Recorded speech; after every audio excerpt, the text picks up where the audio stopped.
1831 की शुरुआत में कर्टलैंड, ओहायो में बहुत उत्साह का समय था और बहुतों के लिए आध्यात्मिक भ्रम का। चर्च अभी नया था और कर्टलैंड में संत उत्सुक, विनम्र और अक्सर नए धर्मांतरित थे। उनमें से एक आदमी था जिसका नाम लीमन कॉपली था।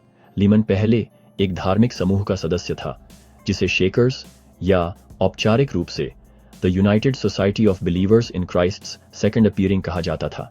शेकर्स अपने सख्त ब्रह्मचर्य, सादा जीवन और इस विश्वास के लिए जाने जाते थे कि क्राइस्ट पहले ही अपनी संस्थापक मदर एन ली के रूप में वापस आ चुके हैं।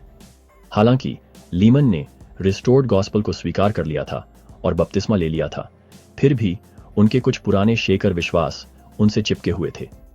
वो अकेला नहीं था। कई नए धर्मांतरित अपने अतीत से धार्मिक विचार लाए थे और संत अक्सर यह समझने के लिए संघर्ष करते थे कि क्या सच है और क्या नहीं। जोसेफ स्मिथ ने स्पष्टता की आवश्यकता को पहचानते हुए प्रभु से रहस्योद्घाटन मांगा। इसका परिणाम डॉक्ट्रिन एंड कवेनेंट्स सेक्शन 49 एक प्यार भरा लेकिन स्पष्ट सुधार था। प्रभु ने घोषित किया, विवाह ईश्वर द्वारा नियुक्त है। सेक्शन 29 वर्ष 15 इस शाश्वत सत्य की पुष्टि करते हुए कि एक पुरुष और एक महिला के बीच विवाह उसकी योजना का केंद्र है, और उसने स्पष्ट किया कि क्राइस्ट का दूसरा आगमन अभी तक नहीं हुआ है, लेकिन शक्ति और महिमा में आएगा, गुप्त रूप से नहीं। इसके कुछ समय बाद ही जोसेफ को एक और रहस्योद्घाटन डॉक्ट्रिन एंड कवेनेंट सेक्शन 50 प्राप्त हुआ। ओहायो के संत आध्यात्मिक अभिव्यक्तियों का अनुभव कर रहे थे जिन्हें वे समझा नहीं सकते थे। कुछ अजीब भाषा में बोलते थे, दूसरे जमीन पर गिर पड़ते थे या विजन्स का दावा करते थे। यह बताना मुश्किल था कि क्या ईश्वर की ओर से आया है और क्या नहीं।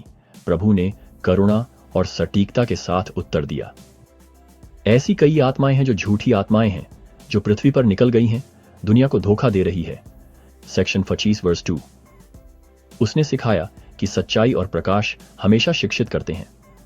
पद 24 में वह वादा करता है, जो ईश्वर का है वह प्रकाश है, और वह जो प्रकाश प्राप्त करता है और ईश्वर में बना रहता है और अधिक प्रकाश प्राप्त करता है।